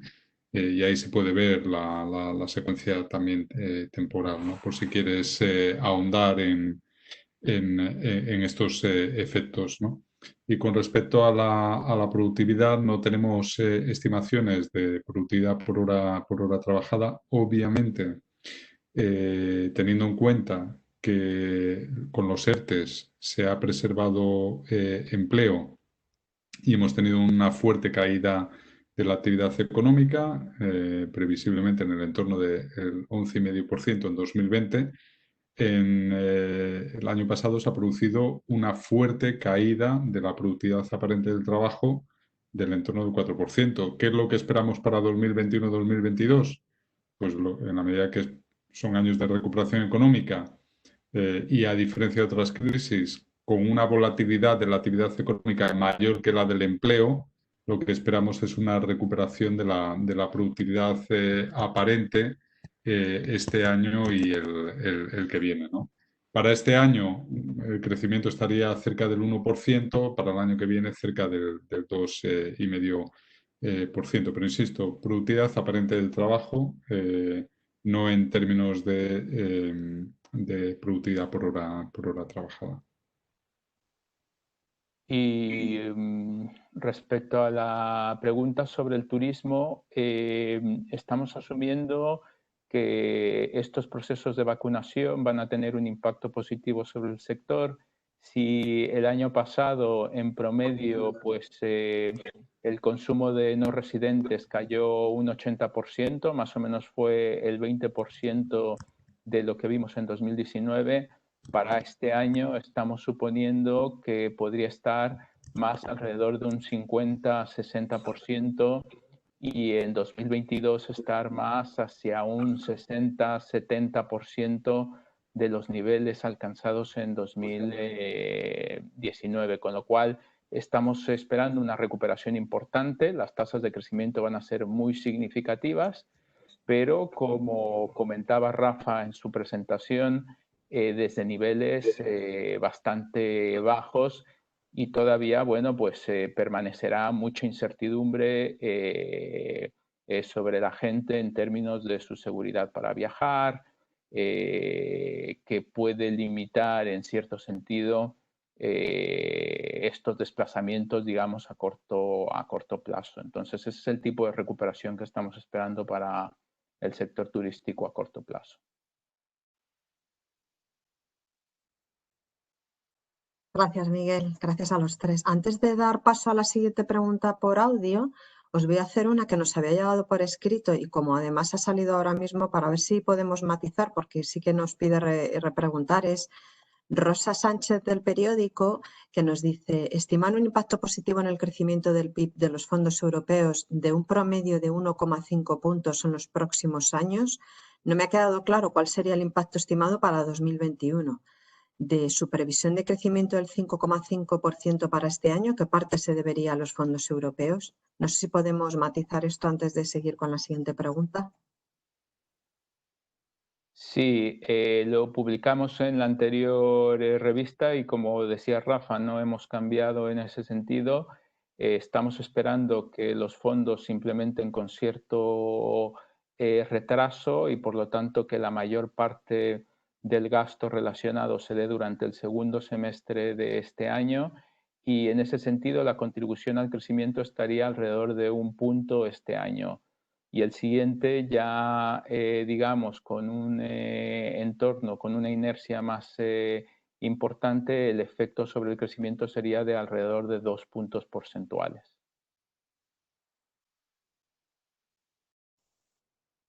Gracias, Miguel. Rosa, bueno, ahora comentamos, me dices si te ha quedado claro, si no, aclaramos cuando podamos. Damos paso a la siguiente pregunta por audio. En esta ocasión el turno le corresponde a Sandra Louben. Sandra, cuando quieras.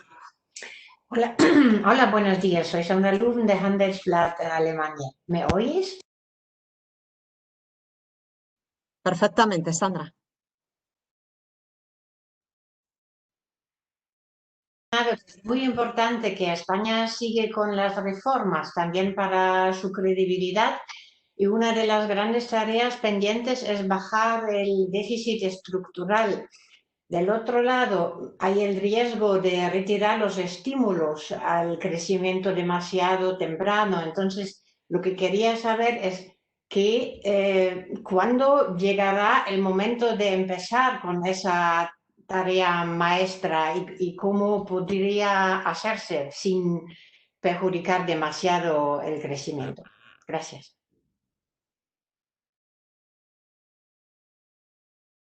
Gracias, Sandra.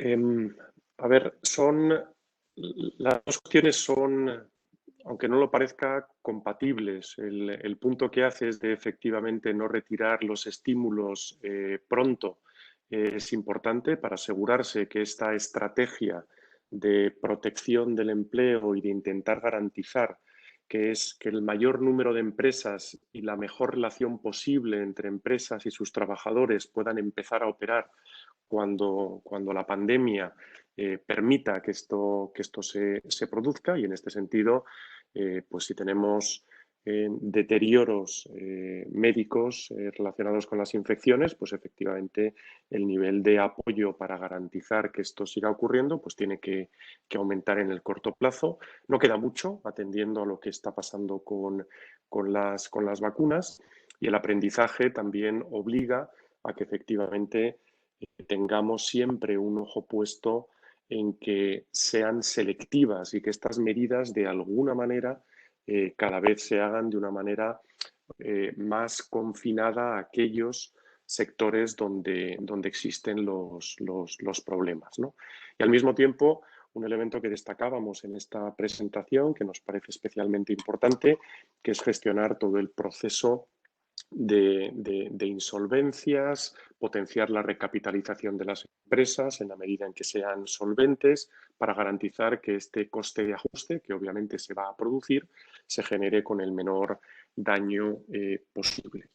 Dicho eso, al final, al mismo tiempo, lo que tenemos que pensar es que en la medida en que este efecto va a terminar, se necesita un plan de consolidación fiscal que toque tanto la parte de gasto como la parte impositiva hacia adelante. Y en este sentido, nada impide empezar a diseñar planes que se puedan ir ejecutando en el medio plazo y que empiecen a entrar en vigor en la medida en que los efectos negativos de la pandemia se vayan corrigiendo. Y por tanto, yo creo que nosotros estaríamos más tranquilos y más contentos si tuviéramos encima de la mesa si tuviéramos pronto encima de la mesa un plan de consolidación fiscal a medio plazo que permita no solo garantizar que podemos seguir apoyando a través del sector público a la actividad en el corto plazo y hacerlo de la manera más eficiente posible, sino un plan de salida que permita garantizar esa consolidación. De todas maneras, al final, gran parte de los problemas se solucionan con niveles de crecimiento elevados y por eso damos mucha importancia, al igual que se lo está dando la Comisión, a una serie de recomendaciones que deberían ir enfocadas a aumentar el crecimiento potencial de la economía española hacia adelante. Y en este sentido, pues bueno, las recomendaciones son bien conocidas, están en muchos ámbitos, pero la parte de mercado único, pensiones y mejora del mercado laboral son un conjunto de reformas que si las implementáramos bien y pronto, el impacto positivo en términos de mayor crecimiento y menor coste en términos de actividad de la recuperación de una senda fiscal razonable, pues aumentaría, ¿no? Y por eso es tan importante que todo esto se haga al mismo tiempo y se tenga un calendario de reformas y de aplicación de medidas de consolidación fiscal hacia adelante, ¿no? Pero las dos cosas son compatibles.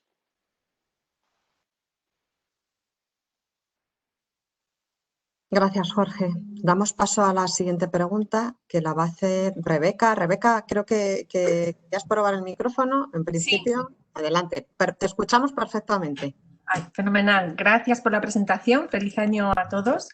Tenía 3 preguntas y a lo mejor una matización con la pregunta de Rosa, que a mí tampoco me ha quedado claro. Con estos datos que habéis dado ahora de multiplicador, ¿están incluidos dentro del 5,5 y del 7% o se añaden a esas cifras? Eso sería lo que yo creo que no tengo claro yo. Y luego mis 3 preguntas. Me ha sorprendido mucho el dato del consumo privado que habéis dado del tercer trimestre, que os sorprendió muchísimo, 4 puntos por encima de lo que esperabais, y que el ahorro tampoco ha sido un lastre de momento para la recuperación. Yo no sé hasta qué punto esta teoría de la demanda embalsada, que todavía no ha terminado de salir, conforme pasa el tiempo, pierde fuerza. Es decir, como si fuera un embalse que tiene una fuga y a lo mejor cuando se pueda comprar, pues la gente ya ha cambiado de idea. No sé hasta qué punto esto puede condicionar la recuperación. Luego, del tema de la deuda, hay un debate también sobre si se debería empezar a medir de otra manera en función de no solo de lo que supone la carga total respecto al PIB, sino solo los intereses, la carga de intereses respecto al PIB. Y a lo mejor eso nos da una visión un poco menos de, ay, Dios mío, ¿dónde nos hemos metido? Y luego hay un debate también sobre el tema de las ayudas directas a las empresas en problemas en España. El Gobierno parece que no ha terminado de dar del todo este paso y no sé hasta qué punto vosotros veis factible, necesario, que esas ayudas directas, o sea, un chute de dinero directo a los negocios es algo que se puede hacer, es muy complicado, cómo seleccionamos a quién se lo damos, a quién no se lo damos y en qué medida esto también puede condicionar que salgamos mejor o peor de la crisis. Gracias. Buenos días, Rebeca. Respecto a la primera pregunta de el impacto del NGEU, ya está en las previsiones. Es decir, si lo comentamos la vez pasada, normalmente no hacemos esto nosotros, pero en principio decidimos introducirlo dentro de las previsiones. En ausencia de estos fondos de NGEU, por ejemplo, pues actualmente estaríamos previendo un crecimiento del 4,5% y del 5% para 2021 y 2022. Como lo estamos incluyendo, eso añade un punto al crecimiento de 2021 hasta el 5,5% y 2 puntos a 2022 hasta el 7%. Respecto al tema del consumo, es una pregunta importantísima. No sabemos hasta dónde lo que estamos viviendo va a cambiar los hábitos de las personas. Hay que tomar en cuenta de todas maneras que sí que pensamos que el ahorro va a tener una tendencia descendente durante este periodo. Es decir, hay mucho del ahorro que se está produciendo que es ahorro que se está dando porque la gente básicamente no puede gastar. Yo si quiero, bueno, irse a tomar una caña, pues muchas personas por precaución sanitaria no están yendo a un restaurante, no están yendo a los bares. Hay restricciones explícitas por parte de las autoridades para que esto no suceda. Y por lo tanto, entonces, cuando vuelva la normalidad, entre comillas, ese gasto se va a volver a hacer. La gente se va a volver a reunir en los bares si efectivamente tenemos una vacuna que es efectiva y que nos ha llevado a una inmunidad de grupo, como decía Rafa. Entonces, sabemos que la tasa de ahorro va a caer, lo que no sabemos es cuánto, porque mucha gente pues a lo mejor puede haber descubierto que se vive mejor en casa, que está más cómoda tomándose una tapa en casa con su familia. No sabemos exactamente cómo van a cambiar los hábitos de consumo. Tampoco sabemos exactamente, pues, esto, bueno, tiene también muchas aristas porque hay gente, no todos están siendo afectados de la misma manera en términos de estas restricciones de consumo, dependiendo de la clase social, etcétera, etcétera. Entonces, es difícil en estos momentos saberlo, pero sí lo que esperamos es que la tasa de ahorro caiga y caiga en alrededor de cuando menos 2-3 puntos porcentuales de la renta disponible desde el pico de 2020 hasta 2022. Una cuestión, apoyando este último punto, yo creo que es una de las grandes incógnitas. Al final, estas estimaciones son agregadas y, como bien decía Miguel, hay decisiones individuales difíciles de prever por detrás. Pero efectivamente, una importante es que la propensión, digamos, el cambio, la propensión marginal a consumir de acuerdo al nivel de renta sabemos que es distinta, y cuando nos hemos aproximado a este problema con algunos datos, utilizando información en tiempo real, que saben que de Big Data que estamos explotando con mucha intensidad, pues sí nos damos cuenta que el nivel de consumo ha caído menos en niveles de renta más bajos que lo que se ha producido en niveles de renta más altos. Entonces, lo que se va a producir en la recuperación posiblemente es un aumento del consumo de niveles de renta medio y alta, y está por ver si en otros niveles de consumo se decide cambiar el ahorro, ¿no? Entonces, todo esto, toda la evolución de estas dinámicas que tenemos que medir todos con cuidado en la recuperación, pueden alterar estas previsiones agregadas que tenemos. Pero bueno, en principio estamos cómodos con esa visión agregada que os hemos comentado, ¿no? Perdona, Rafa, ¿comentas tú la de deuda? Sí, gracias, Jorge. Buenos días, Rebeca. A ver, yo creo que lo que nosotros siempre mantenemos es que por prudencia y por rigor académico, lo que hay que mirar son todas las métricas, todas las dimensiones, no solo el ratio de deuda pública sobre PIB, sino también el de su coste de financiación sobre PIB. Y esto hay que hacerlo siempre, tanto en los buenos tiempos como en los malos tiempos. No hay que hacerlo con una visión táctica, ¿no? De, bueno, ahora que los tipos de interés son bajos, pues en lugar de mirar el ratio de deuda sobre el PIB, miremos el coste de financiación de la deuda sobre PIB. Y en los años 90, cuando ocurría todo lo contrario, pues decíamos, no, claro, el coste de financiación es muy elevado, pero miremos los ratios de deuda pública sobre PIB que son bajos. No. O sea, obviamente hay razones ahora para pensar que en un entorno de bajos tipos de interés, niveles de deuda mayores son más fácilmente sostenibles, pero también tenemos que ser rigurosos y pensar bajo qué condiciones esa estabilidad de bajos tipos de interés puede permanecer en el tiempo y durante cuánto tiempo, y en función de las peculiaridades de cada país, porque podemos tener un entorno global de bajos tipos de interés, pero luego primas de riesgo elevadas para algunos países, y por lo tanto no está garantizada que esa estabilidad de tipos de interés sea homogénea y que no tengamos algún episodio de volatilidad de tipos de interés como tuvimos con la crisis de deuda soberana, ¿no? Y aquí no me estoy refiriendo a España, estoy hablando en general de todos los países, ¿no? Por lo tanto, en definitiva, yo creo que lo que hay que pensar sobre todo es bajo qué condiciones podemos garantizar esa estabilidad, ese entorno de bajos tipos de interés también a nivel nacional, ¿no?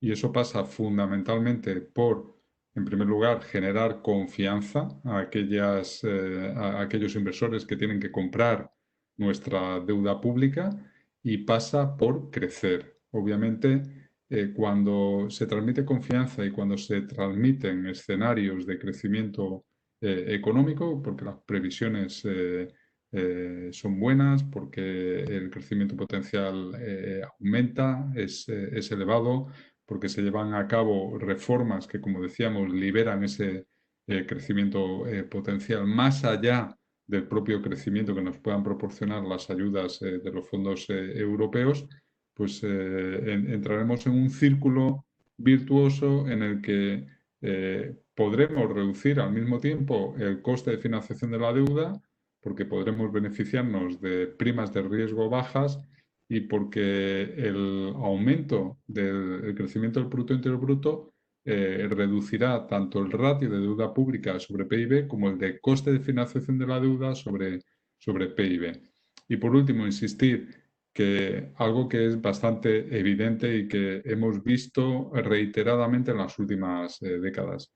No hay un nivel mágico de deuda pública sobre PIB, de coste de financiación sobre PIB que sea homogéneo para cada país. Cada país tiene el suyo propio, que depende del límite fiscal, de su propio límite fiscal, de la seguridad, de la confianza que transmiten a los mercados sobre el pago de esa deuda pública y en lugar de sobre una potencial reestructuración. Y esto explica que niveles de deuda pública como los que hemos observado durante décadas en Japón sean sostenibles, con niveles de tipos de interés muy, muy, muy bajos, y países con niveles de deuda pública que son la cuarta, la quinta parte que los que tiene Japón, por el contrario, en algunas economías de América Latina, pues han generado periodos de mucha volatilidad en los mercados de aumentos de prima de riesgo, ¿no? Por lo tanto, creemos que lo que hay que trabajar es en todas estas dimensiones que he puesto de manifiesto simultáneamente, ¿no? Rebeca, y sobre la tercera pregunta, que eran las ayudas públicas, yo haría los puntos, ¿no? En primer lugar, todas estas medidas que se han tomado hasta ahora de créditos del ICO, extensión, periodos de moratoria, yo creo que han sido las medidas adecuadas. Se hizo lo que se tenía que hacer y se está haciendo con rigor, y eso va a reducir el daño que va a sufrir la economía española. Pero al mismo tiempo es verdad que nosotros sí tenemos la impresión de que este es un tiempo que también se puede aprovechar para diseñar marcos en los cuales podamos valorar entre todos, primero, la solvencia e insolvencia de algunas empresas. No todas van a sobrevivir y, sobre todo, no todas van a sobrevivir sin procesos de reestructura. Con lo cual, digamos, mejorar ese conocimiento, generar procedimientos que mejoren la gestión de las insolvencias son pasos vitales en esta recuperación. Hay mucha evidencia de crisis pasadas que actuar de manera temprana en los procesos de reestructuración salva activos y, por tanto, salva puestos de empleo y salva capacidad de inversión de las empresas. Y, efectivamente, todo este tiempo que estamos ganando es un tiempo que tenemos que aprovechar para mejorar ese marco. Y sobre la cuestión de las ayudas públicas, al final lo que ha ocurrido con esta extensión del crédito y con la crisis es que o bien las empresas han reducido su nivel de ahorro o bien han aumentado su nivel de endeudamiento, y por tanto lo que tenemos a nivel agregado es un ratio posiblemente de endeudamiento capital que no es el óptimo a la hora de pensar en procesos de inversión hacia adelante. Entonces, en este sentido, procesos, más que llamarlo de ayuda directa, yo lo llamaría que acompañen procesos de recapitalización privada con algún tipo de ayuda, bien sea a través de créditos fiscales, bien sea a través de algún tipo de entrada de capital, puede ser con deuda subordinada en aquellas empresas potencialmente solventes, donde haya capital privado que antes ha decidido tomar cartas en el asunto y aumentar ese nivel de capitalización, podría acelerar este proceso. Entonces, en este sentido, sí nos parece que una siguiente fase del proceso de ayudas que descanse algo más en este apoyo a la recapitalización yo creo que contribuiría a aumentar la probabilidad de una recuperación más vigorosa, ¿no? Pero como dices, son muchas piezas, creo que son las que resumíamos en esa lámina de la presentación, y hay que trabajar muy a fondo en todas ellas con cierta rapidez.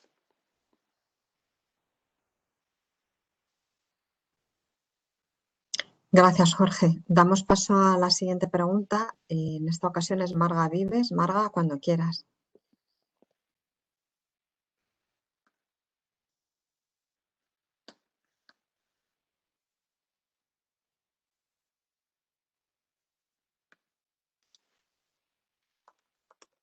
No sé si Marga tiene problemas de audio. La voy a leer porque en previsión de que podría tener algún problema, nos la ha adelantado. Marga Vives de IB3 Radio nos dice: quisiera que valoraran el pronóstico del Gobierno balear, que da por seguro que habrá temporada turística. En cualquier caso, ¿lo creen posible ya desde Semana Santa, como suele ser la fecha de arranque de destinos como el nuestro? ¿De qué dependerá?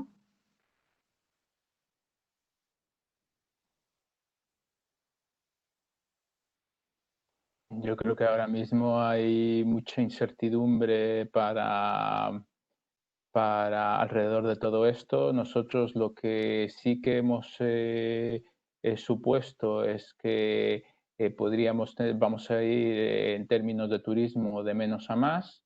Esto todo dependerá de la velocidad a la que pueda irse distribuyendo la vacuna.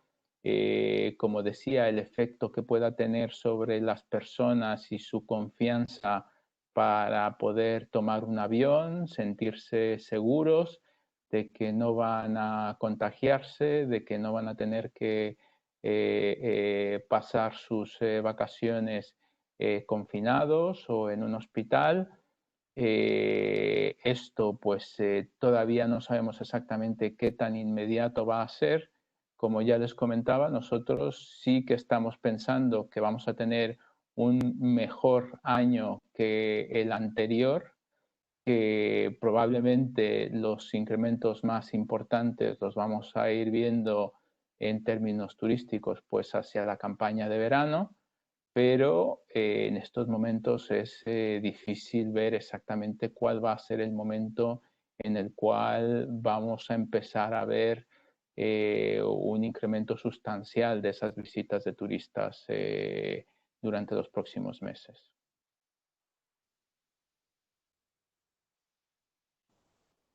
Gracias, Miguel. Pues creo que no hay más preguntas, no nos ha llegado ninguna solicitud más, así que os doy la palabra para que os podáis despedir y cerramos la rueda de prensa.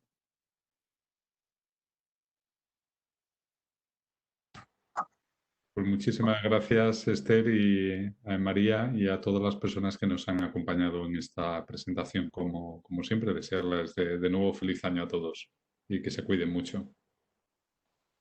Feliz año y espero que nos veamos pronto ya. Eso, feliz año y salud para todos. Pues con esta despedida cerramos la rueda de prensa. Como comentan nuestros compañeros, esperamos la próxima ocasión por lo menos estar nosotros físicamente en la sala de prensa. Yo creo que sí, y ojalá podáis estar acompañándonos.